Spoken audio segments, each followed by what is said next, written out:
Kalau teringatnya aware, kalau mau dapat target, saya teringat itu yang sering kita dengar 4M katanya kan. Mikir, mikir, mikir, mikir.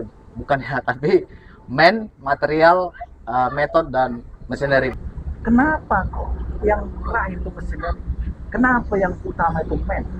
Karena ketika satu Rapu MSC, teman-teman, hari ini kita ngobrol pikiran bersama abang kita Bang Ganda Tumorang dan Pak JM, Pak Endang.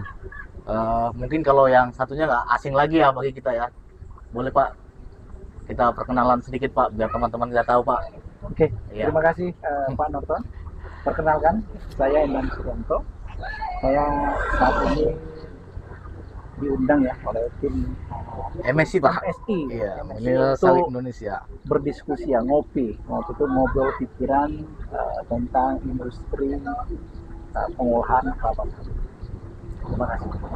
Oke Pak, hari ini kita bahas tentang OR Pak, OR sedikit tentang OR. Jadi memang goalnya dalam satu perkebunan itu adalah bagaimana dapat mencapai target OR yang sudah dikasihkan target kepada kita Pak. Tapi sebelum sampai ke pencapaian target Pak, kan tentunya target itu sebetulnya ditentukan seperti apa Pak gitu. Jadi supaya target itu betul-betul dapat kita capai, tentunya kan itu target itu kita tentukan dulu kan Pak. Cara menentukan target itu, target OR itu bagaimana dia Pak? Pengalaman Bapak selama di dunia pengolahan kelapa sawit ini Pak. Oke, baik, terima kasih Pak. Jadi sebenarnya sebelum kita berbicara tentang OR, tentang target OR itu sendiri adalah yang pastinya sebelum kita tentukan target OR itu sendiri, yang pertama kita harus lihat daripada paritas buah itu sendiri. Dia menggunakan apa? Yang kedua adalah paritas bagus belum tentu menghasilkan OR yang bagus ketika tidak dilakukan harus mesti manajemen yang bagus. Maka dari itu sebelum OR itu ditargetkan maka kita lakukan analisis terlebih dahulu.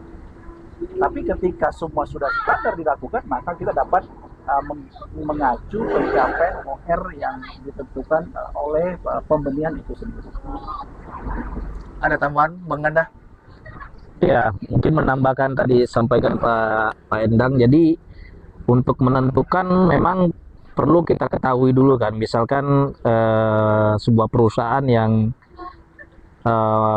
mengolah TBS internal 100% misalkan. Nah, pada saat kita menghadapi situasi itu berarti kan kita harus mengetahui data aktual, potensi dari seluruh kebun yang menyaplai. Misalkan ada 4 kebun ya, berarti setiap kebun ini harus mempunyai data yang akurat untuk potensi OR-nya masing-masing, mulai dari kebun 1, 2, 3, 4 sampai ke potensi berondolannya juga kan.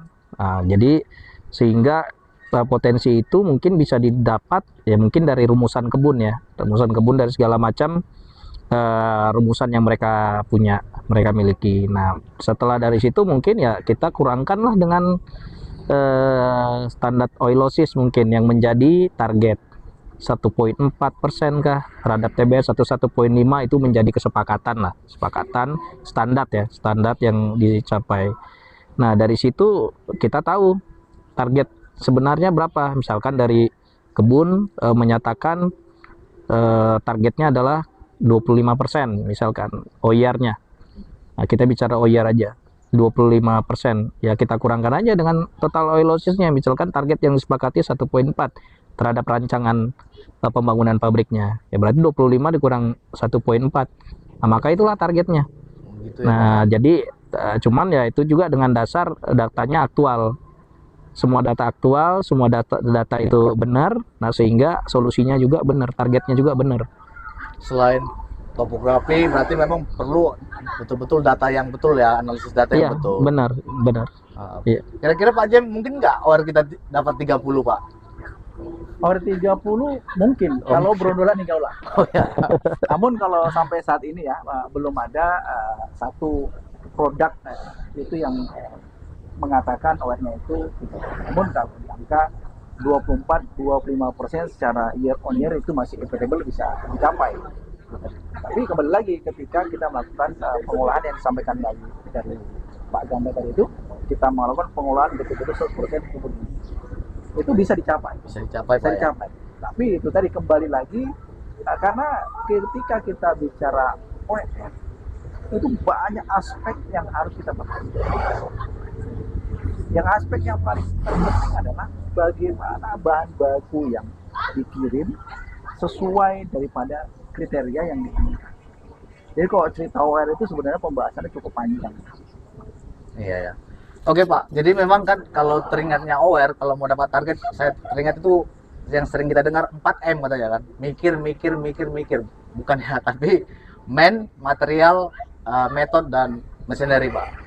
Jadi mungkin ini 4 faktor yang sering kita dengar menjadi target, bagaimana target itu supaya tercapai gitu. Mungkin kita bisa mulai cerita dari man Pak ya. Kira-kira Pak, orang seperti apa yang kita butuhkan di dalam dunia pengolahan kelapa sawit Pak? Bagaimana sih sebetulnya baik orang bertindak ataupun bekerja gitu? Baik, terima kasih.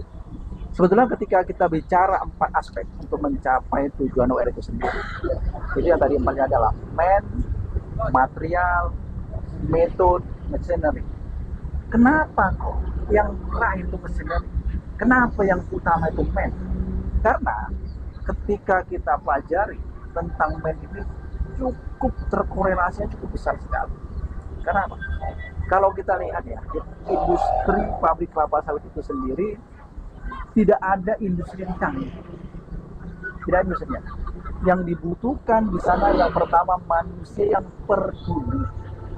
Ketika dia peduli tentang target yang diberikan, peduli bagaimana melakukan pengolahan itu sendiri, peduli bagaimana dia memanage proses itu sendiri seoptimal mungkin, ya seminimal mungkin, sehingga ini bisa tercapai. Karena sehebat apapun mesinerinya, ketika man-nya itu tidak disiplin dalam melaksanakan operasionalnya, maka tidak akan bisa tercapai target itu sendiri. Itu tentang man.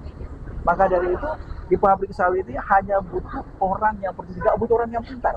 Karena teknologinya nggak ada yang canggih Pak ya. Dari dulu bisa dikatakan teknologi untuk operasional di pabrik cuman begitu, cuman rubah-rubah sedikit saja, tapi bisa dikatakan masih konvensional semua. Ya. Tidak ada yang canggih. Makanya yang dipentingkan adalah memperhatikan satu persatu unit mesin untuk melakukan operasional itu sendiri. Karena ketika man-nya tidak peduli, maka tidak akan pernah tercapai. Yang kedua adalah material. Material ini sehebat apapun man-nya, kalau materialnya sampah, yang mana produknya sampah. Karena apa? Di pabrik sawit itu nggak ada cerita dia bisa membuat minyak itu sendiri. Karena ini yang diberikan ketika ada tadi yang disampaikan Pak Ganda itu. Contoh OR dari kebun 25% dikurangi 1,5 berarti adalah 23,5% yang kita ekstraksi. Itu tidak bisa lagi lebih itu. Kenapa? Karena semua parameternya itu sudah ditentukan di pabrik sawit itu sendiri. Terkait man Pak kan, jadi kalau kita lihat sekarang Pak kan di industri sawit ini sendiri Pak, rata-rata sekarang yang banyak udah kaum milenial lah, kita bilang hampir 70% rata-rata yang bekerja kaum milenial. Kira-kira Pak, kalau pandangan Bapak lah sebagai orang yang sudah berpengalaman, bagaimana Pak dengan kaum milenial ini? Kadang-kadang kan saya lihat teman-teman ini banyak bentar-bentar sudah di A, sebentar-bentar sudah di B gitu Pak. Boleh kasih tanggapan sedikit Pak? Ya, jadi memang saat ini di industri baik itu di mailer sendiri, baik itu di apa namanya di tanaman ya, di agronomi itu sendiri, di planter itu sendiri, memang saat ini menjadi isu ya, isu yang cukup besar tentang apa namanya para tim milenial ini ya. Jadi apa? Orang-orang sekarang ini bahkan bukan hanya milenial, kalau saya lihat, saya memimpin menjadi GM juga, saya pimpin teman-teman di lapangan itu, orang sekarang ini banyak bapernya. Bawa perasaan. Iya, bawa perasaan.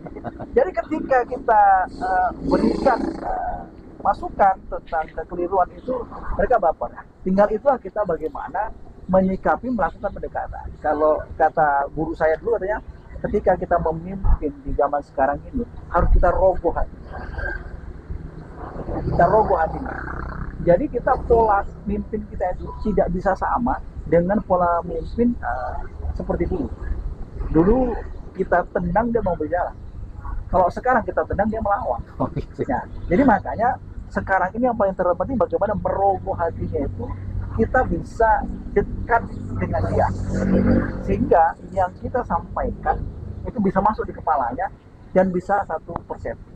Yang kedua adalah bagaimana kita pilih mereka itu dengan opini kita, keinginan kita, namun kita serahkan kepada mereka. Lepas dari itu kita tetap kawal proses itu. Karena tadi sifat baper ini yang membuat para pemimpin muda nih khususnya yang banyak gagal ketika kita berikan tanggung jawab gitu. Yang ketiga, pemimpin muda ini apa ya, ketika kita lepaskan dan tidak kita awasi, mereka konsepnya terbalik. Mereka seperti ngebos gitu, ataunya suruh-suruh, apalagi anak-anak yang baru tamat ya, baru karir, masuk training center, yang sudah jadi asisten, dia masih belum bisa menyesuaikan dirinya. Itu kalau berarti memang perlu pendidikan leadership lagi Pak ya. Baru Pak terkait inilah untuk Bang Kanda nih, terkait bahan baku nih Bang ini. Kita kan sering dengar nih antara kebun dan mil kontok-kontokan nih kan. Iya. Bahan baku, gimana sih sebetulnya standar bahan baku yang dibutuhkan supaya target itu tercapai Bang? Gitu. Ya, kalau standar bahan baku kan sudah pasti yang paling utama mentahnya 0 ya. Mentah 0, masak 100% kan, itu yang paling utama kan. Nah, kalau misalkan masalah target tadi yang kita sampaikan memang tergantung juga dengan posisi ya, misalkan di Sumatera, Kalimantan, Sulawesi, Papua, ini kan punya kelas tanah yang berbeda-beda, iklim yang berbeda-beda. Makanya dari bibit, mungkin ini kebun lah ya yang lebih banyak bisa menjelaskan. Cuman korelasi antara kebun dengan pabrik ini yang dimana data akurat itu kan sangat penting ya, sehingga kita bisa menentukan target itu dan menentukan koreksi itu benar. Misalkan koreksi di dalam penerimaan TBS dari kebun A misalkan ya terdapat unripe misalkan, mengkal misalkan, underripe misalkan, mengkal di atas dari di atas dari lebih over budget misalkan underripe itu 1%, rupanya diterima di pabrik 3% misalkan, ini contoh saja 3%. Nah 3% ini sebenarnya bisa sih dikaji. Kenapa? Itu kan 1% terhadap global penerimaan. Tapi alangkah baiknya 3% ini ditanya berasalnya dari kebun mana. Jadi permasalahan tersebut timbul, angka tersebut timbul, tapi dilakukan pemeriksaan, penelusuran, timbulnya dari mana nih? Misalkan dari kebun X. Dari kebun X mungkin yang ada permasalahan yang belum selesai.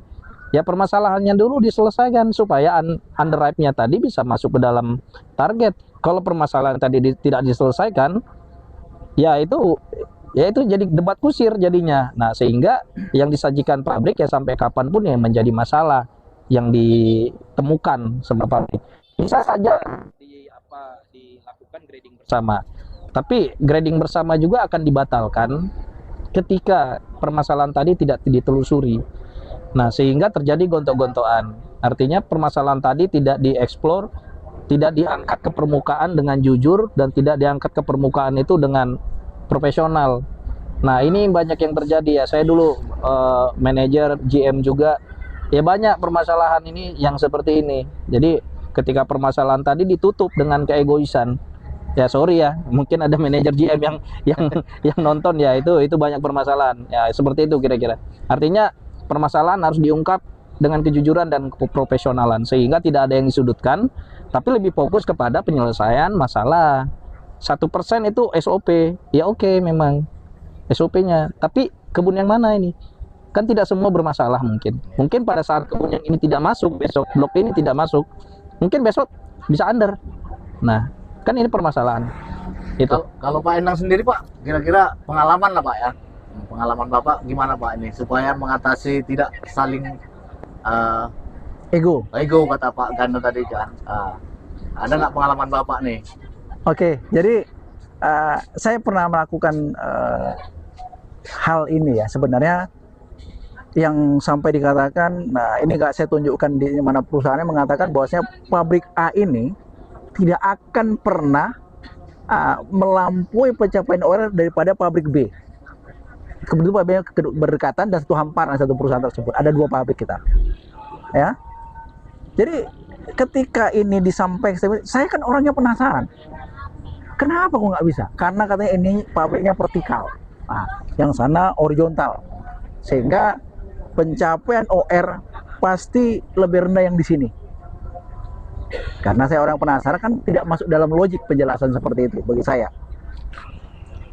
Kita lakukan tracking permasalahan.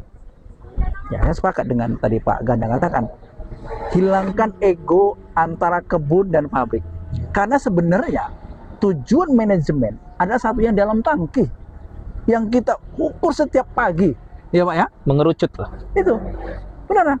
Ketika kita tidak memiliki persepsi atau pandangan yang sama, ini tidak akan pernah selesai. Ketika saya hadir di tempat tersebut, maka saya lakukan diskusi pada pimpinan-pimpinan kebun, dan atas izin Tuhan terlalui, bahkan jauh sampai dengan 1% gapnya. Ini cukup tinggi, yang katanya tidak bisa.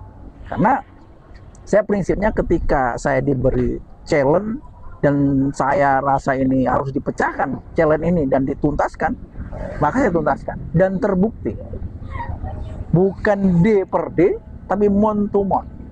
Bahkan di year on year-nya juga kita masih. Ya, itu saya buktikan. Kuncinya hilangkan ego antara miller, ya, dan planter, antara tukang giling sama tukang tanam. Ini kalau ini nggak bisa selalu bekerja sama, nggak akan pernah selesai. Kuncinya bagaimana kolaborasi. Ya. Kita sampaikan keterbukaan data, dan dari tim agronomi juga planter itu mau melakukan perubahan dan kita sajikan. Karena tadi mindset kita adalah bagaimana setiap pagi yang kita ukur sesuai daripada target manajemen. Itu kolaborasi Pak ya. Memang kolaborasi itu perlu Pak ya. Lalu yang ketiga Pak, yang ketiga metode. Kira-kira metode yang perlu kita lakukan apa Pak ini supaya target kita ini tercapai nih, dari Pak Dian dulu lah. Terkait dengan metode. Oke. Baik. Tadi kita sudah bicara tentang manusia, tentang material, sekarang metode. Metode apa? Jadi metode yang kita gunakan adalah bagaimana kita yang pertama mengelola man itu sendiri. Karena yang melakukan produksi itu adalah man-man yang di bawah-bawah kita. Jadi metode kita adalah pendekatan yang saya sampaikan tadi itu. Yang pertama, pendekatan ke man-nya dengan cara merogoh hatinya. Yang kedua adalah bagaimana kita selalu hadir di setiap permasalahan yang ada. Karena bagi saya itu, ketika tim kita menghadapi masalah, kita tidak bisa hanya membiarkan menyampaikan. Karena bagi saya sebuah masalah itu harus didatangi. Kan tidak cukup dengan no action only. Cuma cakap-cakap aja nggak bisa. Harus datangi di mana titik permasalahannya, apa permasalahannya. Karena waktu saya pernah jadi manajer itu, ketika saya hadir di satu tempat tersebut lebih dari 20 menit, itu para asisten sudah tahu pasti akan ada dilakukan perubahan oleh Pak manajer di stasiun ini. Karena saya amati kita pecahkan masalah di lapangan dengan cara apa? Kalau saya istilahkan, kita ada namanya stand up meeting. Kalau saya lebih suka meeting itu Pak, langsung di studi kasusnya saja. Contoh di stasiun Kernel. Saya mau stasiun Kernel, saya bawa papan tulis, kita arahkan. Kenapa? Lebih masuk, Pak. Kepada anak-anak muda lebih masuk seperti itu. Kenapa? Kita catat permasalahannya ini, alatnya langsung kita uraikan satu persatu, masalahnya di sini. Jadi langsung ke lokasi tempat. Lokasi tempat. Daripada diulang rapat, Pak ya. Ya, saya itu yang saya lakukan. Saya panggil mulai dari operator, mandor sampai dengan asisten. Itulah yang harus dilakukan. Karena itu jauh lebih efektif stand up meeting di lokasi permasalahan. Maka dari itu saya setiap kunjungan juga saya lakukan namanya stand up meeting di lapangan di sumber permasalahan. Sehingga apa? Terkadang ya para mandor, operator, asisten hanya kita sampaikan tapi kita langsung di lapangan dan kita harus jabarkan secara global dan bagaimana penyelesaiannya itu mereka kadang-kadang nggak nyambung. Jadi metode yang saya lakukan untuk mencapai target-target itu adalah melakukan stand up meeting. Kalau Bang Ganda gimana Bang kira-kira? Jadi kan kadang-kadang OWR nggak capek nih gitu. Langkah awalnya kira-kira mau kemana dulu gitu kan? Nah, kira-kira ada pengalaman Abang lah gitu. Ketika suatu pabrik ini jarang dapat OWR gitu. Dari manalah harus memulainya? Ini kan mungkin yang kita orang-orang milenial perlu belajar lah gitu. Apa sih yang perlu dilihat pertama kali gitu kan? Iya, tadi mungkin udah banyak ya sampaikan ke Bapak Endang ya. Tapi kalau misalkan tiba-tiba besok OWR-nya nggak dapat, tapi ya. Kemarin dapat kan gitu. Nah, ini kan tadi metode-metode ini kan dikaji. Tapi terlebih dahulu ya diurut permasalahannya. Diurut misalkan kita TBS internal. Saya bagi dua dulu ya. Oke, Bang. Artinya TBS ini pabrik atau perusahaan dia punya bahan baku, raw material 100% itu dari kebun sendiri. Ya kembali tadi yang saya sampaikan di awal, ya lihat dulu raw materialnya. Berasal dari mana? Pada saat hari itu memang masuk dari kebun, updating atau blok memang yang punya potensi rendah, ya kita mau gimana pun nggak akan dapet gitu. Ya, jadi berkoordinasi dengan kebun, ya seperti ini kita kaji. Itu tadi dengan data ya, dengan data yang akurat. Nah, setelah potensi tadi kita dapatkan di hari itu, misalkan dari penerimaan 1000 ton misalkan, ya dari kebun ini sekian persen, ini potensinya sekian. Itu pakai Excel sederhana pun kita bisa hitung lah ya. Kita bisa hitung dengan Excel yang sederhana. Nah, misalkan dapat nih sekian, potensinya sekian, ya pantas aja hari ini kita nggak dapat, ya memang potensinya nyatanya sekian. Itu dari sisi raw material. Nah, setelah itu baru kita jabarkan dari permasalahan di pabrik, ya kita review. Sebenarnya ya kalau misalkan kita memperhatikan jam ke jam, sebenarnya kita langsung bisa menjabarkan itu tanpa melihat data. Tanpa melihat data ya, karena kita udah bisa melihat itu, melihat permasalahannya secara gamblang di lapangan. Kecuali memang pada saat berjalannya pabrik menit ke menit, jam ke jam, ya dari asisten tidak memperhatikan itu, tidak memperhatikan, tidak menguasai jalannya pabrik, yaitu dia tidak akan bisa jelaskan. Sehingga kita hanya bisa membaca data. Pabrik itu kan eksak ya, eksak bukan politik. Jadi eksak itu maksudnya 1 + 1 2. Karena apa? RPM itu juga eksak gitu. Nah, jadi tidak bisa dipolitisi. Nah, sehingga kalau kita memperhatikan jalannya pabrik itu, ya mungkin kita secara lisan bisa langsung menjelaskan, Pak, yang saya lihat pada saat ini gini.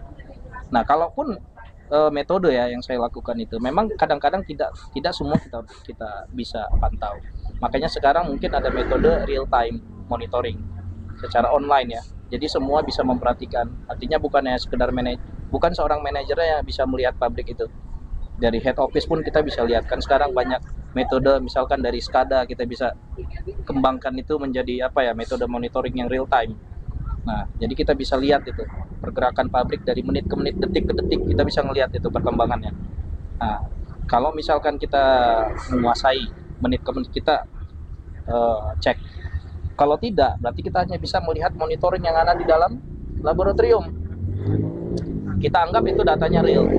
Nah, sehingga kita bisa membuat satu kesimpulan, pada saat di jam ini ada masalah di sini gitu. Ya kita bisa melihat itu di jam ini ada masalah. Tapi masalah ini pun harus kita cek. Kalau masalahnya cuma 2 jam, dari 24 jam mengolah ini cuma berapa persen, nggak nyampe 10% ini masalah. Apakah 10% ini menjadi masalah untuk selanjutnya? 2 jam berbanding 24 jam itu cuma 9 persenan. Itu tidak menggambarkan semuanya. Tapi kalau di masalah ini terjadinya mungkin di hampir 50% jam olah pabrik, berarti apa? Kembali tadi yang dibahas pertama, berarti ke main. Berarti main juga di situ mungkin ada terjadi masalah gitu loh. Satu faktornya gitu. Nah, satu faktornya kenapa bisa sampai ada masalah di dalam monitoring 24 jam itu terjadi masalah sampai 10 jam. Dari 24 jam. Berarti kan ada pembiaran di sana. Nah, sehingga kita bisa panggil operatornya misalkan. Ini apa masalahnya? Tapi menurut saya 10 jam terjadi masalah itu udah kelewatan. Kenapa? Kalau mungkin kita agak loss 1-2 jam mungkin bisa. Tapi kalau 10 jam, ya kan kita pabrik itu kan 9 station ya. Ya kan, titik inti yang harus kita lihat. Dari misalkan kita kerja satu shift itu kita anggap aja 10 jam. Satu shift nih misalkan. 10 jam masa kita nggak ke station press misalkan. Masa di station press sampai ada bermasalah sampai 5 jam atau 10 jam. Kan nggak mungkin. Makanya di situ tadi kita bisa tracking dari metode-metode seperti itu. Memang kita sekarang sangat terbantu kalau misalkan ada metode yang real time, itu sangat terbantu. Tapi mungkin kan belum semuanya memasang teknologi tersebut. Nah, kita belum tahu sensusnya berapa yang pasang, berapa yang belum pasang. Tapi itu memang sangat membantu untuk sekarang ini. Jadi kita tidak selalu mengharapkan perform pabrik itu hanya dari manpower. Nah, itu kan improvement yang dilakukan sekarang ini. Nah, jadi metode-metode mungkin yang biasa saya kerjakan mungkin seperti itulah kira-kira. Nah, itu Bang, satu lagi Bang. Mungkin kan kalau dari segi target tadi setelah kita metode kan, nah kemudian kan semua pengolahan di pabrik kelapa sawit itu kan tidak terlepas dari mesineri kan. Iya. Nah, kira-kira Bang ini selama pengalaman Abang lah Bang Ganda, berpengaruh tidak salah merek ataupun merek mesin itu terhadap pengolahan kelapa sawit itu sendiri gitu. Iya, oke. Kita satu contoh aja mungkin di klarifikasi ya. Klarifikasi itu memakai merek ada beberapa mungkin di separator. Saya nggak sebutkan merek apa, tapi setiap merek itu punya kelebihan masing-masing, punya kelebihan dan kekurangan. Tapi pada saat di kekurangan mesin tersebut bukan berarti stuck. Artinya ada satu mesin yang dia mungkin agak lebih unggul di dalam kapasitas, tapi dia di losis mungkin dia agak sedikit kalah dari merek yang lain. Ada juga yang dia jelek di losis, dia bagus di kapasitas. Ada yang bagus kapasitas tapi losisnya jelek. Artinya jelek itu over dari standar. Nah, ketika si mesin itu kalah mungkin di losis, ya kan ada improvement setelah si separator itu kita memasang satu unit lagi, entah itu separator yang lain atau kita memasang seperti bak fit gitu ya untuk dikutip kembali dengan kapasitas yang sudah dihitung.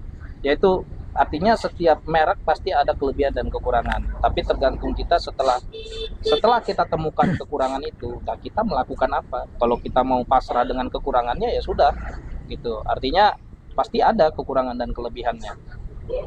Sama juga seperti di press misalkan, ini kan banyak mereknya. Iya. Banyak, nah itu terjadi juga permasalahan. Ya, tergantung kita sebenarnya. Karena ujung-ujungnya kan kita harus jaga cost juga kan Bang. Makanya kenapa kita bilang apakah merek itu berpengaruh atau tidak begitu kan? Iya, jelas berpengaruh. Tapi tergantung turunan dari kan ada disebut pump product ya. Tergantung kita mau misalkan pada saat kekurangan ini kita harus invest lagi nih. Ya break evennya berapa lama? Kalau perusahaan setuju ya why not?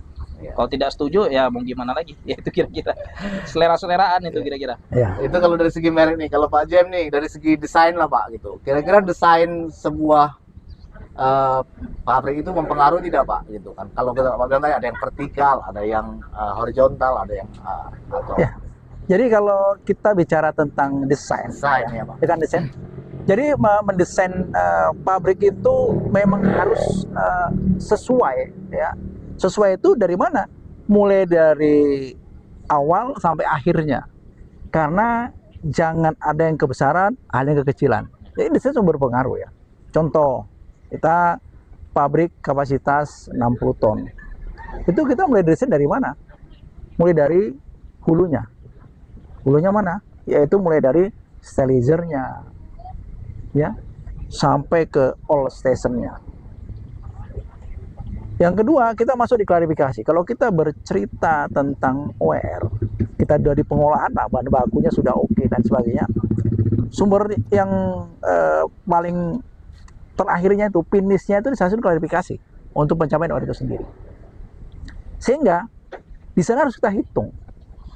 Mulai dari kalau kita menggunakan CST, kapasitas CST-nya itu dan retensinya. Tujuannya apa? Karena kalau di pabrik sawit ini ada 4 aspek penting yang tidak bisa kita hilangkan, dan itulah memang pabrik sawit. Dia di sana adalah pertama, di sana adanya tekanan, temperatur, ya, putaran dan endapan. Sebetulnya pabrik sawit cuma ini. Adanya tekanan, adanya temperatur, ya, adanya putaran dan endapan, retensinya.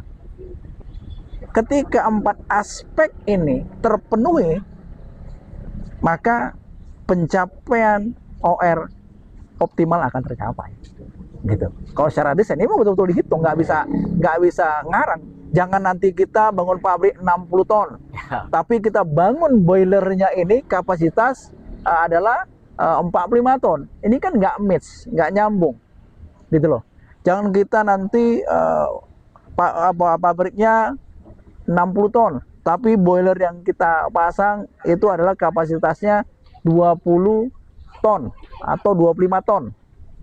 Ini nggak nyambung. Artinya ini betul-betul desain dan dihitung secara desainnya. Jangan nanti karena kita, sekali ngerebus banyak aja, rebusannya kita buat satu rebusan tuh 70 ton. Ini nggak cukup efektif, nggak sesuai dengan boiler, konsumsi boiler masuk ke sana. Berarti memang harus ada standarnya Pak ya? Ada standarnya, memang benar-benar kita hitungkan. Sehingga hasil produksinya bisa tercapai semua. Kalau sekarang ini kan kalau cerita produksi itu sebetulnya bukan hanya WR. Sekarang itu OR ya, itu pasti, kernel itu pasti, dan cangkang itu sudah pasti. Sehingga ketika ini bisa kita capai semuanya, maka kita perusahaan lebih kompetitif dan kita bisa bersaing kepada perusahaan-perusahaan yang lainnya. Tapi kalau kita berpikirnya nggak ke sana, ini kacau. Maka dari itu, untuk mencapai 3 produk ini, maka dari awal desainnya harus kita perhitungkan, bukan asal-asal desain. Gitu. Karena ada beberapa pabrik yang kita jumpa ini kadang nggak nyambung, Pak. Antara model rebusan nanti ke boilernya yang tidak nyambung.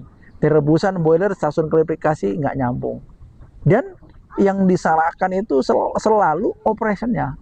Padahal secara desain sendiri ada yang tidak nyambung.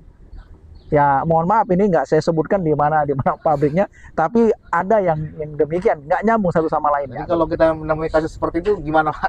Apa yang perlu kita lakukan lah gitu kan? Oke.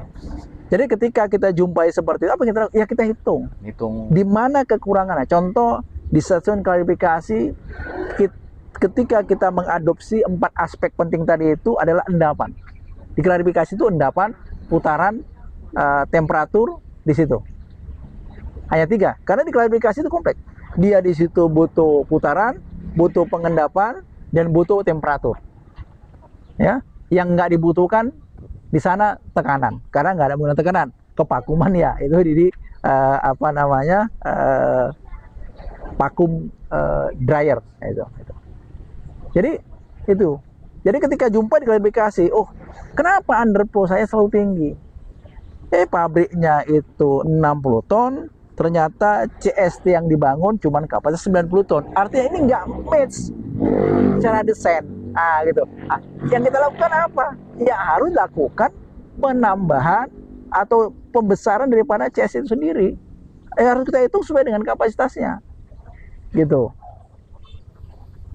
Gitu Pak ya. Jadi Di samping itu Bang Genda, kira-kira pengalaman lain lah ketika sesuatu pabrik itu standar, tetapi ketika kita mau menaikkan standar itu menjadi lebih, kira-kira perlu nggak improvement gitu kan? Ada nggak improvement yang abang alami lah gitu, supaya dari yang sudah bagus lebih bagus lagi gitu, atau dari standar lebih bagus lagi gitu. Kira-kira memang perlu nggak ya gitu kan? Ya mungkin waktu di Agak sedikit curi ilmu lah kita, Bang. pengalamannya mungkin pada saat saya masih aktif ya, build control, engineering, itu yang saya lakukan itu saya menonaktifkan turbin. Nah, menonaktifkan turbin ya seperti tadi yang disampaikan oleh Pak Endang, ada CPO, ada kernel, dan ada cangkang. Nah, cangkang itu pada saat di sana mungkin kita lihat cuma dapat sekitar 7% dan cangkangnya 7%. Nah, bagaimana kita mau mencapai ini 100%? Artinya bukan 100% dari 7 ke 100, bukan. Potensinya mungkin cangkang itu 11% potensi cangkang. Nah, tapi pencapaiannya cuma 7%. Nah, 4%-nya kemana? Kita mau ngambil yang 4%-nya gitu. Nah, makanya pada saat itu kita melakukan improvement. Dengan cara apa? Kita menonaktifkan turbin. Menonaktifkan turbin. Bagaimana power plant-nya? Nah, power plant-nya pada saat itu semua pabrik yang saya pegang itu kita ganti menjadi power plant-nya itu dari PLN. Ya, dari PLN. Jadi bagaimana Pak kalau misalkan mati lampu gimana? Mati lampu ya mati lah. Kan gitu. Kan pertanyaan singkat kan, mati lampu ya mati kan gitu. Jadi bagaimana mati semua tiba-tiba segala macam. Ya sudah, itu trik kita seperti tadi yang disampaikan oleh Pak JM, mungkin ada ya apa ya, edukasi kepada bawahan, kepada operator pada saat off itu tiba-tiba apa yang dilakukan. Tapi kita juga sudah protect di bagian elektrikalnya, kita sudah protect itu. Nah, pencapaiannya apa? Ya, pencapaiannya bisa dapat hampir 100% pencapaian potensi cangkang tersebut, bisa sekitar 10 sampai 11%. Nah, itu bisa dilakukan ketika kita sudah menghitung potensinya dan nilai investnya. Nah, itu tergantung oleh perusahaan, dia mau terima, perusahaan mau melakukan atau tidak. Artinya sudah ada hitungannya tersendiri. Namun itu juga sebenarnya punya yield. Artinya yieldnya itu mana lebih baik, kita pakai turbin atau pakai PLN. Nah, jawabannya ketika kita sudah tahu potensi cangkangnya kan, dan kita sudah tahu cost PLN berapa, cost pakai turbin berapa. Nah, itu kita sandingkan. Nah, setelah kita hitung ini bisa, makanya kita putuskan. Meskipun mungkin break even point-nya 3 tahun atau 5 tahun. Kan tahun ke-6 kita sudah dapat profit kan. Nah, itu tergantung dengan persetujuan. Itu improvement yang pertama. Improvement yang kedua, seperti tadi disampaikan oleh Pak Endang, itu di underflow. Di underflow itu mungkin ada yang 10%, 8%. Nah, improvement yang kita buat itu mungkin bisa 4%, 5%. Nah, mungkin bagi ada yang mau 5% calling saya. Boleh. gitu kira-kira. Nah, improvement yang sudah dibagusin lagi banyak. Nah, jadi bukan serta-merta ketika kita sudah oke, ya kita berdiam diri. Nah, ini banyak kan yang teknologi itu Bang kan selalu berubah, akan maju terus kan gitu. Ya, sebenarnya teknologi tadi yang disampaikan oleh Pak Endang itu bukan teknologi yang gimana-gimana. Iya. Nah, mungkin setelah saya sebagai freelance konsultan sekarang, ketika saya tarik ini permasalahan di pabrik kelapa sawit, sebenarnya terjawab oleh rumusan fisika kimia pada saat kita SMA, kelas 2 SMA. Jadi saya sekarang menghitung segala macam itu pakai rumusan fisika kimia pas kita kelas 2 SMA. Nah, sebenarnya kalau kita tarik ke situ, sebenarnya kelas SMA kelas 2 itu udah bisa mendesain pabrik sebenarnya. sebenarnya. Nah, itu back to teoritis. Nah, jadi kita lihat teoritisnya memungkinkan atau tidak, sehingga kita turunkan teoritisnya itu ke engineering dan kita turunkan ke finansial. Nah, kita sajikan kalau misalkan perusahaan oke, ya silakan, kalau tidak oke ya silakan. Terpenting adalah kita melakukan sesuatu untuk perusahaan. Artinya yang sudah bagus pun sebenarnya bisa dibagusin, tapi itu juga ada batasnya, tidak serta-merta misalkan losis jadi nol. Wah, saya belum pernah. Kalau di bawah 1 mungkin bisa, yang penting mungkin bisa keluar belanja sedikit, ya kan Pak Endang, Ya. bisa keluar belanja sedikit bisa lah. Tapi kalau minta losis nol ya jujur saya belum pernah. Oke, terakhir dari Pak Jem, Pak, wah, tolong dikasih saran-sarannya buat kami, mungkin buat orang-orang milenial khususnya, buat para miller dan para planter di luar sana, kira-kira saran-sarannya supaya bisa lah kalau minimal mencapai seperti Bapak lah, gitu kan. Boleh Pak kasih saran-sarannya Pak, gitu. Biar kita jangan melempem lah, gitu kan, gitu. Oke, terima kasih Pak. Jadi sebenarnya ya buat adik-adik saya yang di luar sana yang ingin mencapai karirnya, ketika adik-adik semua ingin mencapai karir di satu perusahaan, baik itu miller dan painter, yang paling penting adalah sifat pantang menyerah. Yang kedua adalah rasa kepedulian, ya. Dan yang ketiga, bagaimana kita selalu mengamati semua permasalahan pada tempatnya. Bukan kita mengamati permasalahan di luar daripada tempatnya. Ya. Karena kalau kita mengamati masalah di luar pada tempatnya, maka kita tidak mendapatkan solusi-solusi yang konkret sebagaimana diinginkan oleh permasalahan itu sendiri. Artinya kita masuk pada permasalahan itu. Gitu. Sehingga kita bisa memecahkan masalah, maka kita juga akan terus bangkit untuk kemajuan itu sendiri. Dan yang terakhir, jangan mudah baper, gitu. Karena adik-adik saya ini masih banyak baper, ya. Jadi begitu sampaikan sedikit oleh pimpinan baper. Nah, karena ketika kita itu baper oleh atasan kita atau rekan kerja kita atau siapapun itu, maka tidak akan bisa maju, ya. Mohon maaf, saya meniti karir bisa sampai seperti sekarang ini, saya mulai dari minus. Minus Pak. Dari minus. Kalau orang nggak bisa dari nol. Ya. Nah, SPBU dari nol ya Pak ya. Kalau saya dari minus. Kenapa? Saya langsung dari kuli bangunan, kerja ikut kontraktor, menjadi karyawan mekanik, dan seterusnya sampai seperti sekarang ini. Kenapa saya minus? Nah, itu. Jadi semangat belajar itu. Semangat belajar itu yang paling penting. Karena kalau kita mau maju itu orang yang konsisten. Nah, saya belajar. Kenapa? Ketika kita ada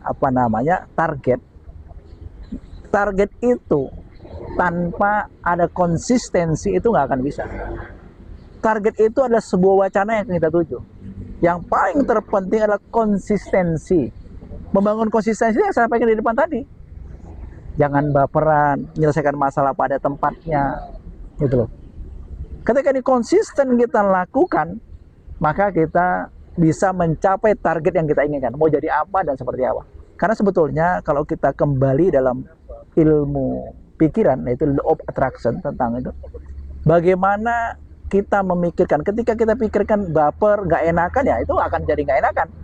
Tapi ketika kita pikirkan bagaimana aku mau menjadi seorang pimpinan di perusahaan, mau jadi manajer, mau jadi GM, engineering dan lain sebagainya sampai direktur engineering itu sendiri, maka tergantung pikiran kita.